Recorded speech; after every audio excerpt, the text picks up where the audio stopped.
안녕하세요. 건설업에 종사하고 있는 40대 남자입니다. 2010년 영화 부당거래에서 희대의 명대사가 탄생했었죠. 호의가 계속되면 권리인 줄 안다. 저는 이 말이 정말 씁쓸하지만 현 시대에 걸맞는 말이라고 생각합니다. 남의 배려와 무조건적인 친절을 처음에는 감사해봤지만 시간이 지날수록 당연해지고 오히려 더한 걸 원하게 된다는 간사한 인간의 심리를 잘 표현했죠. 저도 저 말이 정말 맞는 말이라는 걸 알고 싶지 않았습니다. 하지만 안 그럴 거라고 생각했던 사람들에게 제대로 호구 잡힐 뻔했던 기억이 아직도 새록새록 기억에 남아서 제 인생의 굳은 살 같은 교훈으로 자리 잡았네요. 저는 일남일녀의 장남으로 태어나 어려서부터 부모님으로부터 장남으로서의 책임감을 가지라는 말을 들으면서 살아왔어요. 오빠니까 동생을 보살펴주고 지켜주고 또 큰아들로서 의젓하게 본인 일을 다해는 그런 아들이었죠. 솔직히 장남으로서의 책임감이 부담될 정도는 아니었습니다. 제가 제 가족에게 잘하는 건 당연한 거였으니까요. 오히려 살면서 제 몫을 책임지고 다해내는 인간으로 자랄 수 있게 도와주었죠. 그렇게 대학 졸업하고 산업기사 자격증도 틈틈이 따서 20대 후반에 어엿한 건설회사의 현장 관리직 직원이 되었어요. 워낙 성격이 묻어내서 제 입으로 이런 말 하긴 좀 뭐하지만 인간관계가 참 좋았어요. 회사 동료들과도 모두 잘 지내서 그중 한 명이 지금 제 아내를 소개시켜 주기도 했어요. 은행 직원인 아내는 첫 만남부터 느낌이 좋은 사람이었습니다. 왜 얼굴만 봐도 좋은 향기가 나고 좋은 기운이 나오는 사람 있죠? 아내가 바로 그런 인상이었어요. 말은 조곤조곤하지만 어딘지 힘이 있어 보여서 제가 그 매력에 넘어갔네요. 가은 씨는 오빠 있다고 했죠? 저는 여동생이 있어요. 어째 서로 이해관계가 상충하는 느낌인데요? 그러게요. 그래도 세준 씨는 여동생한테 꽤 자상할 것 같아요. 저희 오빠는 거만하고 세상 본인이 제일 잘난 사람이라서 진짜 같이 5분만 있어도 질리는 사람이에요. 그리고 저희 집이 좀 별나서 장남이 우선이었거든요. 뭐든지요. 가은 씨 오빠한테 많이 당하면서 사셨구나. 전 오히려 동생한테 많이 당했어요. 오늘도 저 소개팅 있다고 했더니 누가 오빠같이 재미없는 사람이랑 만나냐고 하던데요. 어? 난 재밌는데. 뭐 누구한테는 재미없는 오빠가 누구한테는 재미있는 애인이 될 수도 있죠. 제가 30 초반이고 아내가 20대 후반일 때 만나서 남부럽지 않은 달달한 연애를 했고 곧 결혼 이야기가 오고 가기 시작했죠. 아내와의 결혼을 결심하게 된 건 무엇보다 대화가 잘 통하고 조율이 잘 되기 때문이었어요. 솔직히 아무리 사랑하는 사이라고 하더라도 1에서부터 100까지 모든 게 다 맞을 수는 없잖아요. 잘 통한다는 건 안 맞는 부분이 있을지라도 서로의 의견을 존중하고 조율해서 맞춰 나아가는 게 수월하게 되느냐 안 되느냐 이거겠죠. 아내는 저와 조율이 잘 되는 사람이었어요. 그런 아내와의 결혼 준비는 막힘없이 순탄하기만 했고요. 근데 아내는 결혼 전 결혼 자금을 이야기할 때 제게 이런 말을 하더라고요. 내가 모아놓은 돈이 있긴 하지만 나 진짜 우리 집에서 지원 한 푼도 못 받아. 시댁에서 전세 자금 지원해 주신다고 했는데 나는 뭐 해오는 게 없는 것 같아서 미안하네. 미안할 게 뭐 있어. 전세 자금이야 우리 부모님이 아들 결혼한다고 해주시는 거고 그것만 빼면 우리 둘이서만 모은 돈으로 하는 결혼이잖아. 그렇게 생각할 거 없어. 부모님께 꼭 도움을 받아야 하는 것도 아닌데. 우리 부모님 오빠 결혼할 때는 진짜 다 해주셨단 말이야. 집도 예식 비용도 전부 다. 정말? 당신이 서운할 만 하겠다. 우리 힘으로만 결혼해서 더 잘 살자. 형님네보다 훨씬 더, 뭐 전세자금 도움을 좀 받긴 했지만. 아무래도 장남인 형님의 결혼 때와 부모님의 재정적 지원이 달라서 아내는 결혼 준비하는 초반에 좀 우울해했어요. 저는 그런 아내를 잘 설득해서 도움 없이 우리 둘의 힘으로만 하는 결혼을 해서 누구의 간섭도 받지 않고 잘 살자고 했죠. 하지만 확실히 아내가 평생 그런 차별을 받아왔다는 건 의외였어요. 실제로 만나본 장인어른과 장모님이 그런 분이라는 걸 믿기 힘들었거든요. 두 분은 굉장히 상식적이신 분들처럼 보였고 아내와 사이도 좋아 보였으니까요. 물론 가족 구성원이 아닌 제가 겉으로만 봐서 그런 걸 수도 있지만은요. 무엇보다 무조건적으로 장남만 챙기는 분들이라고 하기엔 사위인 제게도 잘해주셨고요. 진짜 장남 바라기였다면 딸의 남편은 찬밥 신세가 아닐까 하는 의문이 들었거든요. 퇴직을 앞둔 장인어른과 가정주부인 장모님은 절 처음 보셨을 때부터 아주 듬직하게 생겼다고 좋아하셨죠. 사위는 백년 손님이라고 제가 처가에 가면 장모님은 그저 앉혀놓고 이것저것 맛있는 거 많이 해주시려고 했고요. 근데 저와 아내가 결혼 전에 서로의 집에 갈 때 약속한 게 있었거든요. 각자 서로의 집에서 주방 일을 돕기로요. 처가에 가는 날엔 제가 음식 준비나 식탁 차리기, 설거지를 돕고 저희 집에 가는 날이면 아내가 하기로요. 서로의 부모님께도 잘 보일 수 있고 괜히 가서 뭘 해야 하나 눈치 보고 있지 않아도 되니까요. 결혼 후에 처음 처가에 식사하러 간 날도 아내와 약속한 대로 제가 주방에 자연스럽게 들어갔죠. 근데 장모님은 절 보고 깜짝 놀라시더라고요. 백년 손님이 주방일 하겠다고 불쑥 들어오니까 당황스럽긴 하셨겠죠. 어머, 정서방, 왜 들어와? 가서 앉아있지. 제가 도와드릴게요. 이거 그릇에 담기만 하면 되죠? 와, 고등어 조림 저 진짜 좋아하는데 저 여기 들어있는 무만 있으면 밥 3공기 뚝딱 먹어요. 안 도와줘도 돼. 가서 쉬고 있어. 아니면 저기 수저만 놓던지. 가은이도 저희 집 가면 이렇게 돕는데 저도 처가에서 이렇게 도와야죠. 괜찮아요. 도울 일 있으면 뭐든 말씀하세요. 저 이렇게 보여도 꽤 섬세하게 집안일 잘해요. 아유, 할 것도 없는데. 할 거 없으니까 제가 할게요. 쉽게 장모님께 점수도 따고 좋죠 뭐. 초반에는 제가 일을 거들면 어색해하시고 한사코 거절하시면서 가서 쉬라고 하셨지만 이제는 먼저 앞치마도 내어주시고 콩나물 한 스쿠리 주시면서 다듬어 달라고도 하시네요. 장모님께서는 정서방이라는 소리보다 세준아 하는 소리를 더 많이 하셨습니다.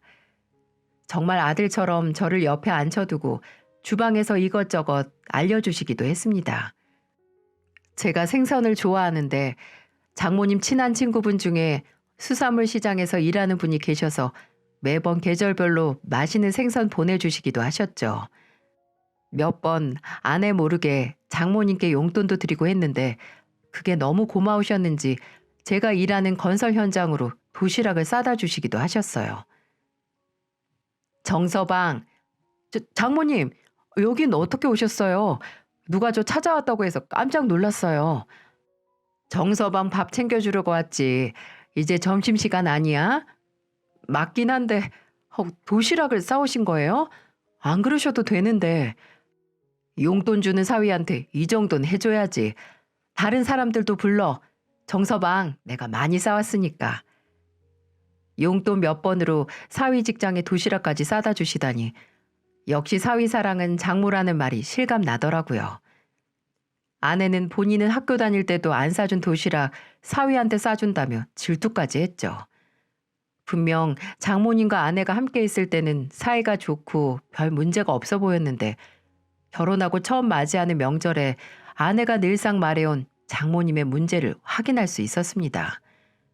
명절이라서 음식도 상차림도 손이 많이 가는데 딱 한 사람 손 하나 까딱하지 않고 거실 소파에 누워있는 인물이 있었으니 바로 학원을 운영한다던 형님이었어요.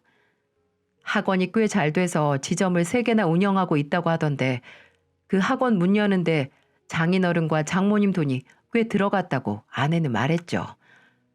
장모님이 워낙 성공한 학원 원장님, 사업하는 장남이라고 추켜 세워서 확실히 집에서 왕노릇을 제대로 하더라고요.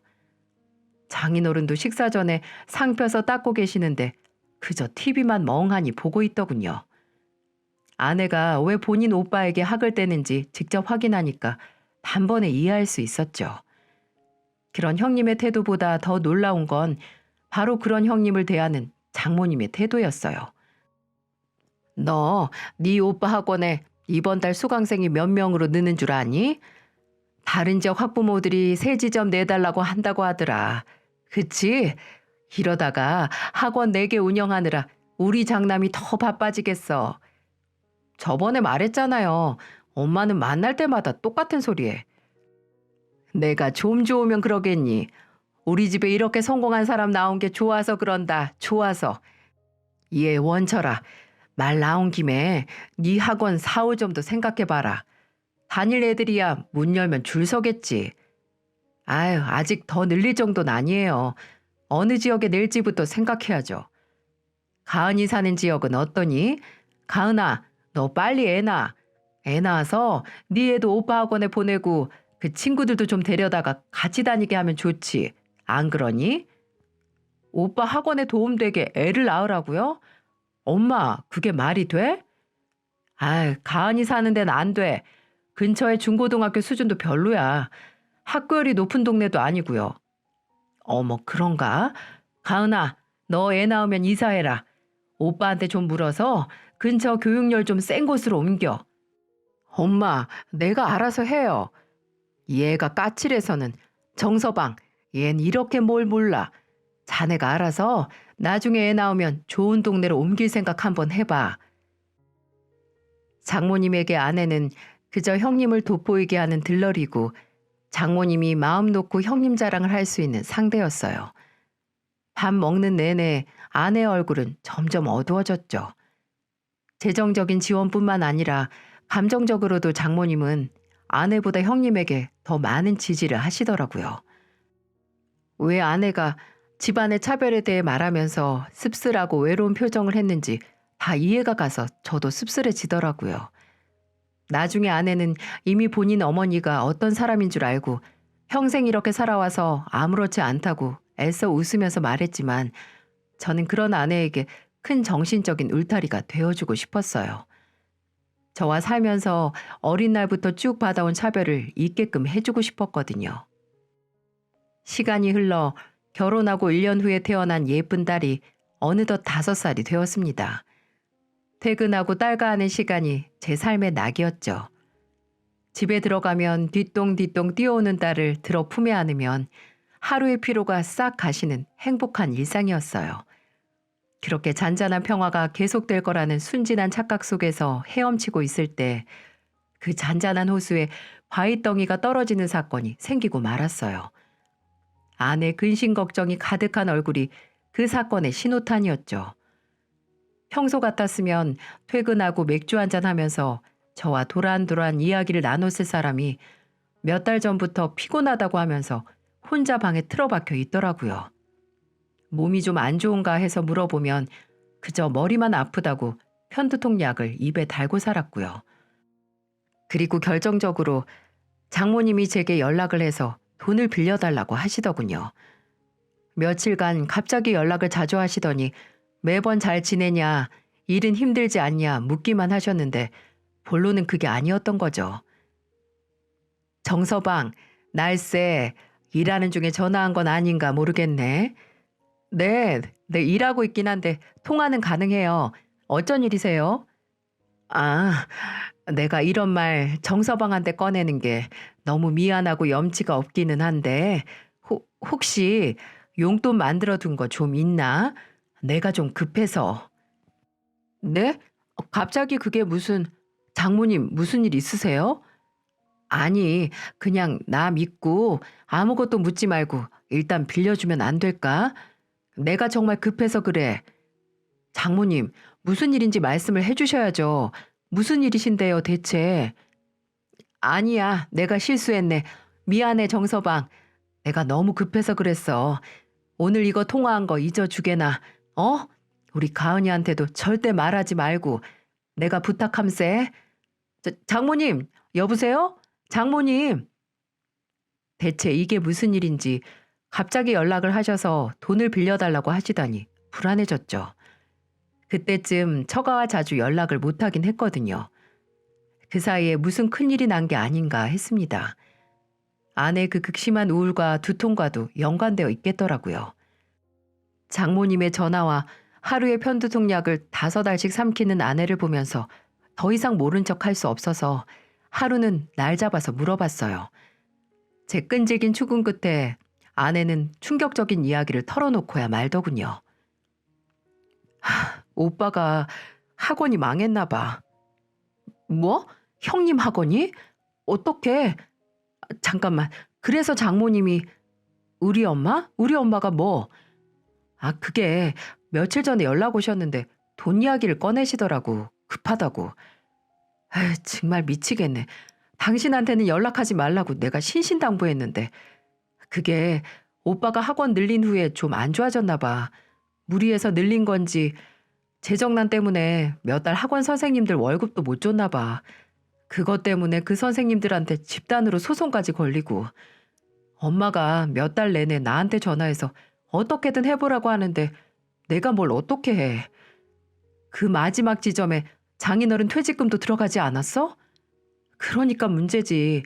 더 심각한 건 엄마랑 아빠 집도 마지막에 담보로 대출받아서 오빠 줬었나 봐. 근데 이렇게 말아먹은 거지. 그러게 내가 분명 그렇게 학원수 늘리는 거 욕심이라고 말했는데 이것 때문에 몇 달 동안 그렇게 혼자 끙끙 앓은 거야?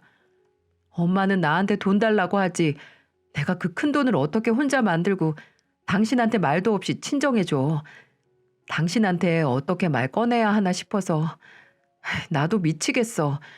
우리 엄마 힘들 때 호소할 것 없을 때만 나 찾고 이 난리가 나고서야 도와줄 사람 나밖에 없대. 언제부터 날 그렇게 대단하게 생각했다고. 한순간에 아니 어쩌면 무너지고 있었는데 처가 사람들만 애써 모른 척하고 있던 형님의 사업이 무너져 충격받은 장모님의 닭달에 괴로워하는 아내를 보면서 저도 가슴이 답답해졌습니다. 당장 없는 걸 다 끌어와서 도울 수는 없었지만 사랑하는 사람의 집안일이니 모른 척할 수도 없었어요. 딸린 식구가 있으니 저는 아내에게 할 수 있는 한에서 돕자고 말했죠. 그렇게 2천만 원을 장모님께 보냈네요. 아내가 제게 얼마나 미안해하는지 돈을 보낸 후로 안쓰럽게 제 눈치를 많이 보더군요. 저희는 도와드릴 수 있는 한에서 도움을 드렸지만 결국 장인어른과 장모님 집이 은행에 넘어가서 급히 월세집을 구해서 옮겼습니다. 형님도 그 자랑스러워하던 학원 문을 닫았고요. 처갓집 분위기는 그야말로 초상집 분위기와 다름이 없었죠. 퇴직하신 장인어른은 경비원 일을 시작하셨고 형님은 그 나이에 학원 강사 면접을 보고 다녔습니다. 그리고 아내에게 매번 전화해 푸념만 늘어놓는 장모님의 전화도 늘어만 갔어요. 하루에 몇 번은 전화해서 아내에게 우는 소리를 하시는데 아내 전화에 장모님 전화번호로 전화 오는 걸 발견하면 제가 몇 번이나 전원을 꺼놨네요. 그 전화만 받으면 아내의 스트레스가 더 늘어나니까요. 그래도 2천만 원 도와드린 걸로 조금 조용해지나 싶었는데 장모님께서 주말에 말도 없이 저희 집으로 들이닥치면서 그 정적이 와장창 깨졌어요. 엄마, 주말에 이렇게 일찍 어쩐 일이세요? 혹시 또 무슨 일 있는 건 아니죠? 얘는 무슨 일은 그냥 우리 예쁜 손주 보러 왔지. 우리 현지 어딨니? 과연 장모님이 저희 딸만 보러 오신 걸까요? 네, 전혀 아니었습니다. 장모님은 제 딸을 안고 좀 놀아주시더니 저와 아내에게 넌지시 물으시더군요. 너희 현지 봐주는 이모한테 얼마나 주니? 애 하원시키고 너희 퇴근하기 전까지 봐주는 거지. 그건 갑자기 왜요?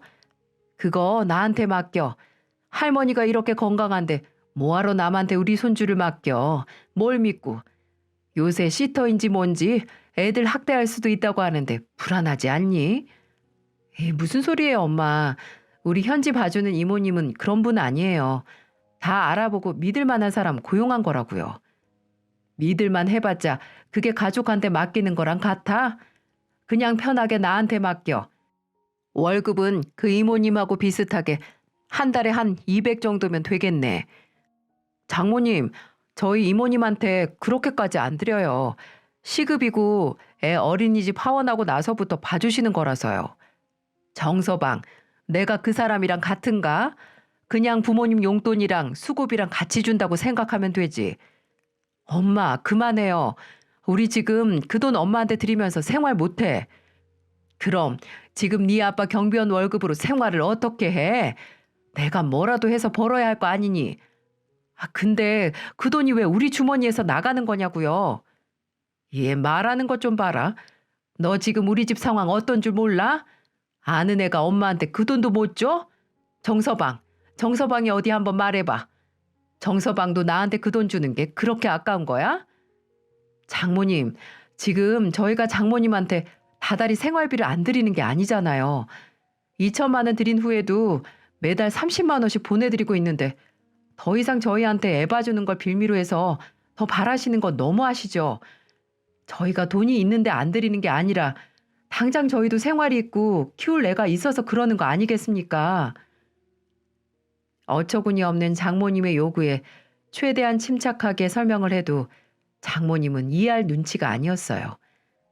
저희 애를 봐준다는 걸 명목으로 매달 200을 달라고 하시다니. 아니, 이게 제정신인가요? 저희가 무슨 재벌도 아니고요. 그날 끝까지 본인의 뜻을 굽히지 않은 장모님은 생활비 보내드리는 걸 50만 원으로 올려드리겠다는 저와 아내의 말에 그제서야 만족해서 집으로 돌아가셨어요. 솔직히 정말 말도 안 되는 경우지만 그때는 그렇게까지 하지 않으면 정말 물러서지 않았을 겁니다. 장모님이 돌아가고 아내는 제 앞에서 죄인처럼 미안하다고 하더군요. 예전 같았으면 그 모습이 안쓰럽기만 했을 텐데 저도 사람이라고 괜히 가슴만 더 답답해졌죠. 이 이후에 처가 식구들이 잠잠했을까요? 아니요, 전혀 아닙니다. 정도를 모르고 계속해서 호의를 요구하는 상대의 말을 계속 들어주면 그건 호의를 베푼 게 아니라 제대로 호구가 잡혀버리고 만 거더라고요. 어버이날에 본가에 들렀다가 충격적인 이야기를 들었습니다. 아버지께서 조용히 저를 불러내시기에 무슨 일이 있나 했는데 장인어른이 저희 아버지를 만나러 왔다고 하더라고요. 저희 아버지는 작은 공장을 하시는데 거기를 찾아가셨다고 하더군요. 아니, 왜 장인어른이 아버지를 만나러 갔어요?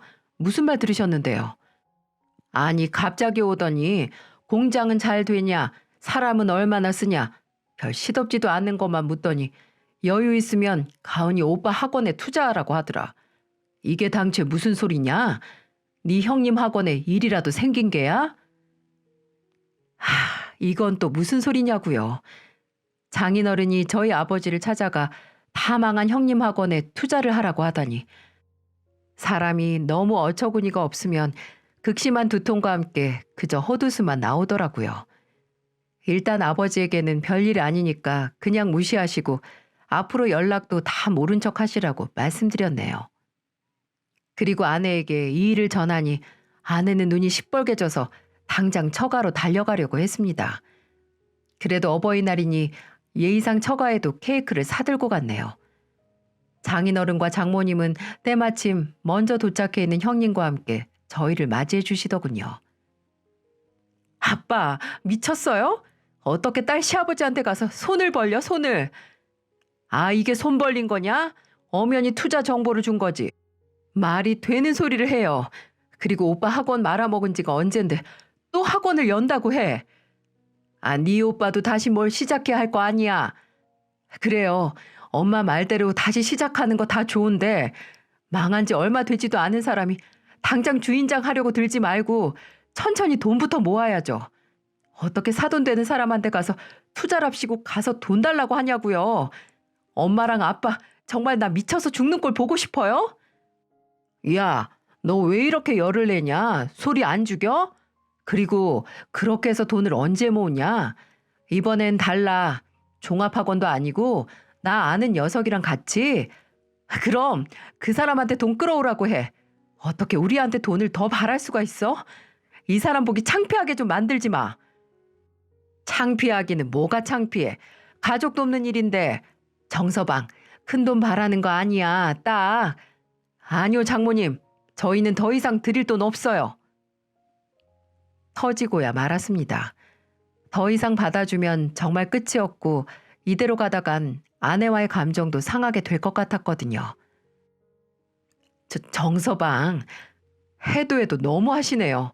이제 제 부모님까지 돈 나올 구멍으로만 보시는 것 같은데 이렇게 계속 돈 이야기로 서로 불편해지다가 잘못하면 영까지 끊을 수 있었어요.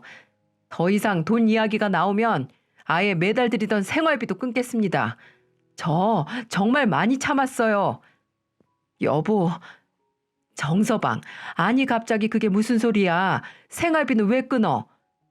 당장 끊겠다는 게 아니라 돈 이야기를 더 하신다면 끊겠다고요. 저랑 이 사람 벌어봤자 얼마나 된다고 계속 저희만 보면 돈돈거리시는지 모르겠는데 정말 서로 더 감정 상하기 전에 확실히 하는 게 나을 것 같네요. 더 이상은 돈 이야기 꺼내지 말아주세요. 저희는 이미 저희 선에서 도움을 드렸고 매달 자식과 사위된 도리로 생활비도 드리고 있으니까요. 너무 매정하게 들리시나요? 하지만 어쩔 수 없었습니다. 그때 그렇게 단호했어야 제 결혼 생활을 구할 수 있다는 생각이 들었거든요. 처가 식구들은 점점 정도를 모르고 뻔뻔해지고 있는데 제가 아내를 대하는 태도가 달라지지 않는다면 이상한 거니까요. 다행히 아내도 제 말에 동의를 해주었고 생활비를 끊겠다는 말이 먹혔는지 이후로 번데기가 울고 갈 돈 요구는 없었습니다.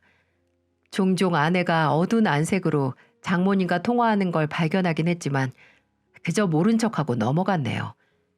일일이 다 알면 어떻게 해서든 도움을 줄 핑계가 생기는 거니까요. 그 이후로 꽤 오래 처가에서는 말이 나오지 않았어요.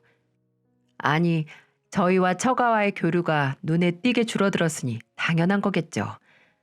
제가 현장에서 일하다가 사고가 좀 나서 다쳤을 때 장인어른이 보험금 나오냐는 말 먼저 꺼내시긴 했지만 아휴, 지금까지 있었던 일에 비하면 양반이죠. 하지만 얼굴 보는 걸 평생 피해갈 수는 없는 노릇이었어요. 바로 명절이 존재하기 때문이었죠. 장인어른 생신도 그냥 용돈 보내드리는 걸로 넘어가서 그때 돌아오는 명절에는 양심상 얼굴을 비춰야 했습니다. 아내는 본인만 갔다 오겠다고 했지만 괜히 제 마음이 불편할 것 같아서 같이 갔네요. 지금 와서 생각해보면 그날 처가에 가길 정말 잘했다는 생각이 듭니다. 돈 이야기를 하면 생활비를 아예 끊겠다고 한 이유로 장인어른도 장모님도 저와 사이가 좀 서먹해졌어요. 특히 장모님과의 사이가 어색해졌죠. 저도 이전처럼 장모님께 살갑게 다가가지 못했지만 장모님은 아예 저를 남보다도 못하게 대하셨어요. 더 이상 돈 나올 곳이 아니라서 태도가 달라지신 걸까요? 제가 처가에 들어섰을 때부터 장모님은 저를 못 본 척 하시더군요. 저도 굳이 말 섞고 싶지 않아서 오히려 편하다고 생각을 했습니다. 무시하실 거면 깔끔하게 계속 무시하시지 괜한 시비를 걸기도 하셨죠. 식사 도중에 간간히 이런 소리를 하시기도 했습니다. 여보, 당신 유미 엄마 알죠? 이번에 딸 결혼한. 알지. 가은아, 너도 알지? 너 어렸을 때 유미랑 친했잖니. 글쎄 이번에 그 사위가 유미 엄마한테 집을 해줬대. 3억짜리 신축 아파트로. 참 누구는 사이가 턱턱 집도 사주고 누구는 다 늙어서까지 월세집에 사니 서러워서 진짜. 안 그래요 여보? 이거 누가 들어도 저 들으라고 한 말 아닌가요? 와, 진짜 이렇게까지 사람이 뻔뻔하고 유치해질 수 있는지 실험하는 것 같았습니다.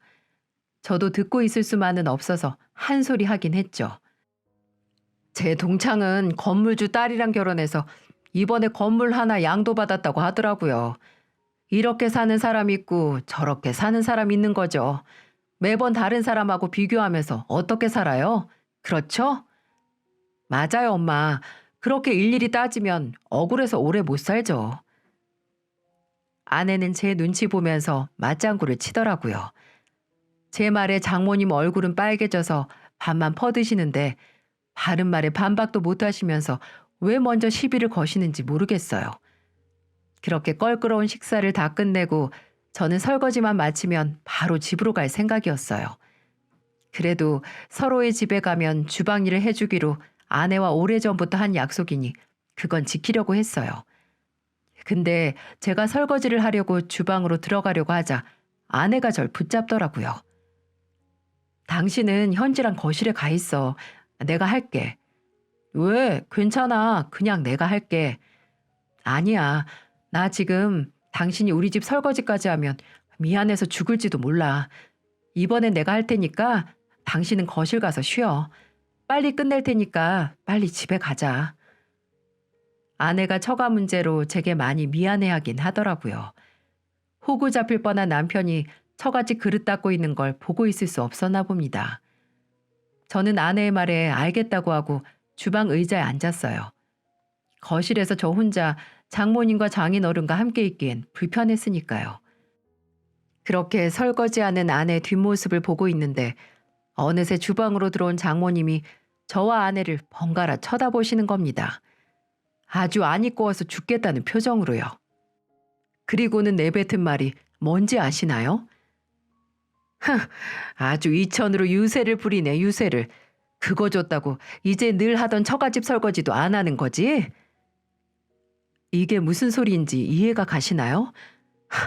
매번 처가에 갈 때마다 주방 일은 제 담당이었는데 아내 말을 듣고 손 놓고 있다가 돈 주고 유세 떠는 놈 됐네요. 어처구니가 없어서 말이 나오질 않더군요. 그런 장모님의 말을 들은 아내가 끼고 있던 고무장갑도 내팽겨치고 말했습니다. 내가 한다고 했어요. 내가 이 사람한테 미안한 일 많아서 이번엔 내가 한다고 했어, 엄마. 대체 왜 그래요, 진짜? 그래, 그래서 2천 준 걸로 지금 갑질한다는 거잖니? 이래선 사위 무서워서 딸한테 돈도 못 받겠네. 빈정거리는 장모님의 말에 저도 더 이상 참을 수가 없었어요. 더 이상 제 결혼 생활은 안중에도 없었습니다. 진짜 해도 해도 너무하시네요. 대체 어떻게 그렇게 뻔뻔하실 수 있으세요? 뭐야? 정서방, 지금 나한테 언성 높이는 거야? 돈 좀 줬다고 이제 아래 위도 없어졌어? 돈 받아놓고 고마운 줄도 모르고 더 달라고 하는 장모님이 하실 말은 아니죠. 대체 저한테 얼마를 더 받아가야 속이 시원하시겠어요? 그렇게 형님 하고만 믿고 전 재산 다 투자해서 날려먹었으면 뭐라도 해서 돈 벌 생각을 해야지. 사위랑 딸한테 어떻게든 돈 얻어먹을 국리뿐이세요. 나 기가 막혀서 원. 정서방, 자네 지금 버르장머리 없이 무슨 짓인가? 네, 저 그냥 버르장머리 없는 놈 되고 할 말은 해야겠습니다. 저한테 돈 맡겨두셨어요? 돈 안 내놓는다고 사람을 아주 경우 없는 인간 취급하는데 더 이상은 못 견디겠네요. 돈 안 줘서 미운 사위 그냥 없다고 생각하세요. 저 이제 이 집 사위 안 합니다. 뭐라고? 여보, 당신도 잘 들어. 만약 당신이 이 집하고 연 못 끊겠다고 한다면 이제 당신하고도 끝이야. 나 당신하고 이혼도 각오하고 하는 소리야. 평생 이렇게 사십시오. 사람 호의를 그저 당연히 받아야 하는 걸로 착각하다가 남은 것도 죄다 잃을 수 있습니다. 저는 그대로 아이를 안고 처갓집에서 나왔습니다. 아내도 급하게 짐을 챙겨 저를 따라 나왔고 장모님과 장인어른은 그저 망연자실한 얼굴로 쳐다보고만 계시더군요. 솔직히 진짜 그날 아내와의 이혼까지 생각을 했습니다. 아내를 사랑하지 않는 건 아니었지만 계속해서 그딴 짓과 엮여서 고통받고 싶진 않았으니까요. 그런데 정말 예상 밖의 일이 벌어졌어요. 집에 돌아갔을 때 아내가 오히려 제게 고맙다고 하는 게 아니겠어요? 본인이 평생 끊어야 했을 관계를 정리하게 도와줘서 고맙다고요. 평생 오빠만 진짜 자식처럼 대했으면서 힘들 때만 나한테 와서 하소연하고 도와달라고 하는 거 나도 이제 지긋지긋해. 그래도 내 부모님이고 나도 사랑받고 싶은 마음이 있어서 질질 끌어왔지. 근데 나도 더 이상 이렇게 살기 싫어. 이 기회에 그냥 잘라버릴 거야. 진짜 후회 안 하겠어? 괜히 나 때문에 부모 자식 연 끊을 필요 없어. 아니야. 오히려 나한테 잘된 일이야. 미안해 여보. 당신한테 이런 일까지 겪게 해서. 나도 힘들 때만 나 찾는 가족이 아니라 내가 힘들 때 옆에 있어주는 가족만 있으면 돼. 이제 끝이야, 정말. 아내가 이렇게까지 단호하게 나올 줄 상상도 못했습니다. 하지만 저도 오히려 아내에게 잘된 일이라는 생각이 들었어요. 아내가 그동안 부모님의 차별 때문에 얼마나 힘들었는지 잘 알고 있었으니까요. 그렇게 저희 부부는 처갓집과의 연을 끊어버렸어요. 처음에는 깔끔하게 끊기지 않긴 했지만은요. 장모님이 집까지 찾아와 아내에게 정말 남편 하나 때문에 부모를 버릴 거냐고 고래고래 소리를 지르시긴 했지만 아내는 완고했어요. 바로 이사할 생각부터 하더라고요. 정말 확실하게 끝내고 싶다고요. 이사 날은 또 어떻게 알았는지 찾아와서는 장모님과 장인어른 두 사람이 함께 저희를 잡고 늘어졌습니다. 아내는 참지 못하고 폭발하고 말았죠. 가은아, 정서방, 우리가 잘못했네. 이렇게 이사까지 할 일이야 이게? 어? 우리가 잘못했다니까 그러네, 진짜로. 그래, 가은아, 너 정말 부모 얼굴 안 보고 살 거냐? 어? 네, 정말 이제 두 사람 안 봐요. 나 평생 엄마랑 아빠한테 오빠보다 나은 대접 받아본 적도 없어. 내가 학교에서 부회장 하면 너희 오빠는 회장인데 너는 부회장이냐는 소리 들었고, 나 어렸을 때 내 얼굴에 대고 직접 살림 미천이라는 소리 했잖아. 넌 그게 언제적 일인데. 근데 그 말이 진심인 줄 몰랐네요. 끝까지 그 잘난 오빠가 말아먹은 구멍 채우려고 나한테 돈 달라고 할 줄 몰랐어. 나 이제 다 필요 없어요. 내 가족이랑 살 거야. 만약 엄마랑 아빠가 조금이라도 날 사랑한다면 이제 나 놔줘요. 제발 부탁이야. 더 이상 사람 비참하게 만들지 말고 놔달라고. 처절한 아내의 목소리에 장인어른과 장모님은 더 이상 잡지 않으셨어요. 아내의 말에 충격을 받았던 모양이더라고요. 저도 아내의 한이 서린 외침에 가슴이 아렸습니다. 이후 몇 번 장모님이 어떻게 해서든 전화를 해오시긴 해서 용서를 비셨지만 저와 아내는 흔들리지 않았습니다. 장모님이 이렇게까지 매달리는 게 진짜 잘못을 뉘우치는 게 아니라 처가에선 당장 돈 나올 구멍이 저희뿐이라는 걸 저도 아내도 알기 때문이죠. 그게 아쉬워서 계속해서 저희를 포기하지 못하시는 거겠죠. 마지막으로 받은 전화에서 장모님은 본인이 식당에서 일도 시작했다고 이제 돈 문제로 속 썩히지 않을 테니 돌아오라고 했지만 아내는 그저 열심히 하라는 말을 하고 끊었습니다. 그렇게 끈질겼던 처갓집과 연을 끊은 지 3년째입니다. 저야 문제가 없지만 종종 아내에게 처가에 연락할 생각이 없냐고 물어도 아내는 완강하기만 하네요. 평생이라고 단정할 순 없지만 앞으로 10년은 볼 생각 없다고 못을 박았네요. 분명 처음에 좋은 마음으로 2천을 준 후에 더 이상 아무 말이 없었다면 이렇게까지 되진 않았을 겁니다. 오히려 저희가 조금 여유가 생겼을 때 더 도움을 드릴 수 있었겠죠. 누울 자리 보고 발 뻗는다고 돈 한 번 받으니 두 번이 어려울까요? 마치 제가 처음 처가 부엌에서 일했을 때는 한사코 거절하시며 나가서 쉬라고 하던 장모님이 점점 몸이 편해지니까 나중에는 제게 쪽파 무더기를 내밀며 다듬으라고 하신 것처럼요. 그저 정도만 알았으면 됐을 텐데 말이죠. 고마움도 모르고 사람의 호의를 그저 당연한 거라고 무시하는 사람에겐 손절이 답입니다. 내 배려와 그 가치를 알아주지도 않는 사람에게 낭비할 수는 없죠. 처음엔 본의 아니게 천륜을 갈라놓는 것 같아서 아내에게 미안한 마음이 있었지만 오히려 처가와의 연을 끊고 나서 밝아지고 자신감도 생긴다는 아내를 보며 제 마음도 놓았습니다. 아내는 그동안 본인의 자존감이 낮았던 게 괜히 본인을 봐주지도 않는 부모님에게 매달려 있었기 때문이라고 하더군요. 처가와 멀어진 후에 괜히 마음이 불편한 것도 없고 불안할 것도 없어서 삶의 질이 아주 달라졌습니다. 그저 저희 식구끼리만 오순도순 잘 살고 있어요. 혹시라도 맺은 관계가 아까워서 놓아야 할 손을 놓지 못하는 분들은 마음을 굳게 먹어보세요. 그리고 당장 구해야 할 게 뭔지 생각해 보시기 바랍니다. 그 손을 놓고 내 삶이 어떻게 변할지 포기하고 더 얻을 걸 생각해 보세요. 진짜 내 인생에 필요한 게 무엇인지 생각한다면 답은 간단할 겁니다. 아내는 더 이상 과거의 연연에서 부모님에게 헛된 희망을 품지 않겠다는 걸 선택했고, 저도 더 이상 책임이라는 이름으로 되돌아오지도 않을 호의를 낭비하고 싶지 않았죠. 그렇게 저희들은 나 자신과 서로, 그리고 가정을 위해 등골을 빨아먹기 위해 혈안이 된 처갓집의 손을 놔버린 겁니다. 인생은 짧기만 한데 내 호의의 가치를 알아주는 사람들에게 베풀어야 후회가 없겠죠. 저희는 앞으로 그런 후회를 하지 않도록 정신 바짝 차리고 살려고 합니다.